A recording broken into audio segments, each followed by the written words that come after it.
This channel does not promote any violent, harmful, or illegal activities. All content provided by this channel is meant for an educational purpose only.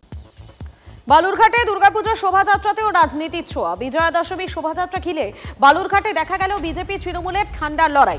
দশমীর রাতে বালুরঘাট থানা মোড়ের একদিকে শাসক দল তৃণমূল সহায়তা মঞ্চ করেছে, তার কিছু দূরে বালুরঘাটের সাংসদের নামে মঞ্চ করেছে বিজেপি। একদিকে বিজেপির মঞ্চে বসে রয়েছে কেন্দ্রীয় শিক্ষা প্রতিমন্ত্রী সুকান্ত মজুমদার, বিজেপির জেলা সভাপতি স্বরূপ চৌধুরী সহ অন্যান্য বিজেপি নেতৃত্ব। অন্যদিকে তৃণমূলের মঞ্চে দেখা গেল বালুরঘাট পুরসভার চেয়ারম্যান অশোক মিত্র, টাউন সভাপতি সুভাষ চাকি সহ অন্যান্যরা। দুই তরফেই শোভাযাত্রার অংশগ্রহণকারীদের হাতে তুলে দেওয়া হয়েছে ঠান্ডা পানীয় এবং জলের বোতল। জানানো হয় বিজয়ার শুভেচ্ছা। তৃণমূলের মঞ্চ থেকে রাজনৈতিক স্লোগানের অভিযোগ তুলেছে বিজেপি। পাল্টা শাসক দলের দাবি, বালুরঘাটের সাংসদ সুকান্ত মজুমদার দুর্গাপুজো নিয়ে রাজনীতি করছেন, একাধিক ক্লাবকে আর্থিক সুযোগ সুবিধা পাইয়ে দেওয়ার চেষ্টা করছেন বলে অভিযোগ। আমরা জাজেদের একটি টিম তৈরি করেছি, সেই জাজেদের টিম তারা সিদ্ধান্ত নেবেন কারা প্রথম, দ্বিতীয় এবং তৃতীয় হবে।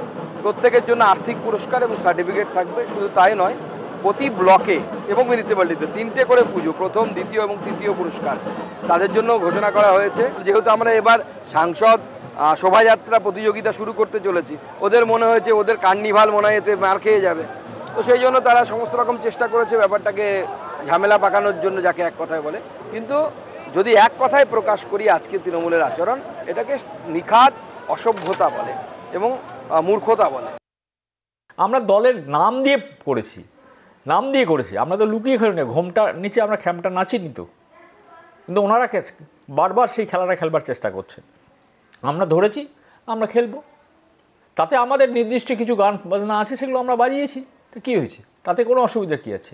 মানুষ বিচার করবে, ভোটের আঙ্গিনে মানুষ বিচার করবে। সুকান্তবাবু এইভাবে যে মানুষের কাছে পৌঁছেছে, অনেক লোভনীয় করেছেন। আমাদের আগামীতে কার্নিভাল আছে, কার্নিভালকে ব্যর্থ করবার জন্য উনি চক্রান্ত করছেন। আজকে শোভাযাত্রাকে ব্যর্থ করার জন্য উনি চক্রান্ত করছেন। মানুষ সেটা বুঝতে পারছে।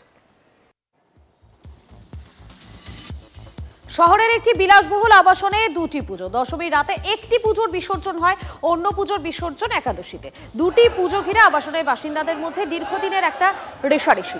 এর জেরেই দশমীর দিন প্রথমে তর্কাতর্কি, সেখান থেকে হাতাহাতি, মারামারি। পরিস্থিতি নিয়ন্ত্রণে নামানো হয় বিশাল পুলিশ বাহিনী। এক পক্ষের অভিযোগ, বাঁশের ব্যারিকেড খুলে নেওয়ার অনুরোধ করলেও অন্য পক্ষ কান দেয়নি। পরে পুলিশের হস্তক্ষেপে ঠাকুর বিসর্জনের জন্য নিয়ে যাওয়া হয়। বিগত 2 বছর ধরে ইনক্লুডিং দিস ইয়ার আমাদের দুটো পুজো হচ্ছে। ইচ্ছে করে ইন্টেনশনালি এইখানে এই বাঁশ এবং এই কাপড়ের এই স্ট্রাকচার জবরদস্তি করে গায়ে জোয়ারি করে এখানে টাঙিয়ে রাখা হয়েছে। আমাদের গর্ব, আমাদের প্রণম্য পূজনীয় মা দুর্গাকে যাতে এখান থেকে আমরা পরিক্রমা করে ভাসান না দিতে পারি। কন্টিনিউয়াসলি মহিলাদেরকে গালাগালি দেওয়া হয়েছে, আমার মাকে তেড়ে আসা হয়েছে, আমাকে তেড়ে মারতে আসা হয়েছে। আমি ধিক্কার জানাই। ইচ্ছাকৃত, পুরো ইচ্ছাকৃত। মেলটাও করা হয়েছিল যে আমাদের 3 তারিখে বিসর্জন, সেটাও বলে দেওয়া হয়েছিল মেল করে। তাও পুরো ইচ্ছাকৃত। না, একবারই আগের বার নিয়ে গেছে, যেহেতু আমরা আগে আমাদের একটাই পুজো হতো 7 বছর ধরে। এই 2 বছর ধরে ওরা ওটা আলাদা করে পুজো করছে।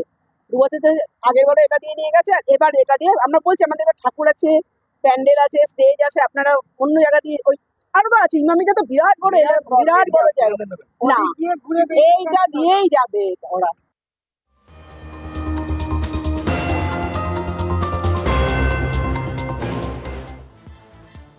প্রতিমা বিসর্জনে তুমুল বচসা। মুর্শিদাবাদে দুর্গাপুজোর বিসর্জনে পুলিশের ভূমিকা নিয়ে ক্ষোভ। ধুলিয়ান পুরসভার চেয়ারম্যান এবং ভাইস চেয়ারম্যানের সঙ্গে ব্যাপক তর্কাতর্কি। শামশেরগঞ্জ থানার আইসি তর্কাতর্কি হয়, পুলিশের সঙ্গে ব্যাপক ধস্তাধস্তিতে উত্তপ্ত হয়ে ওঠে এলাকা। জেলার বিভিন্ন প্রান্তের পাশাপাশি ধুলিয়ান গঙ্গার ঘাটেও চলছে প্রতিমা নিরঞ্জন। প্রতিমা বিসর্জনের প্রক্রিয়া দেখতে গিয়ে পুলিশের সঙ্গে বচসায় জড়ান চেয়ারম্যান এবং ভাইস চেয়ারম্যান।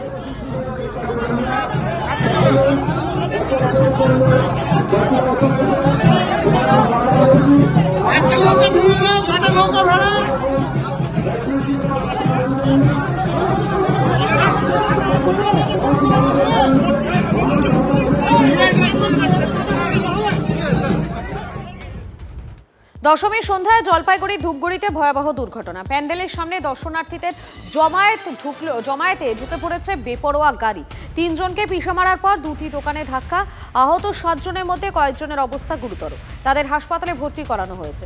গাড়িটিকে আটক করা হয়েছে। চালক পলাতক, তার খোঁজে তল্লাশি চালাচ্ছে পুলিশ। পুজোর মণ্ডপের সামনে কিছুটা ভিড় ছিল, আশেপাশেও ভিড় ছিল। ঠিক পিক টাইম 6:30 নাগাদ সেই সময় ভিড় ছিল। আর যে গাড়িটা, সে গাড়িটা XUV 300 শিলিগুড়ি থেকে কোচবিহারগামী গাড়ি ছিল।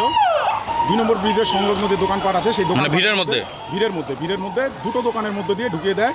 লোকাল লোকও কিছু ছিল, দর্শনার্থীও কিছু ছিল। তাদের মধ্যে এ পর্যন্ত যা জানা গেল তাতে 3 জন ডেথ। এত গ্যাদার ছিল যে সেখানে কতজন কি হয়েছে সেটা বোঝা যাচ্ছে না। পুলিশ ব্রিগেড ছিল, গাড়ি স্লো থাকার কথা ছিল, কিন্তু এই গাড়ি সাডেন এতটা স্পিডে কি করে আসছিল এটা বোঝা মুশকিল। এমনি বসে আছি দোকানের মধ্যে। কোন জায়গায়? হিরো মোড়ে। আচ্ছা, তারপর কি হয়?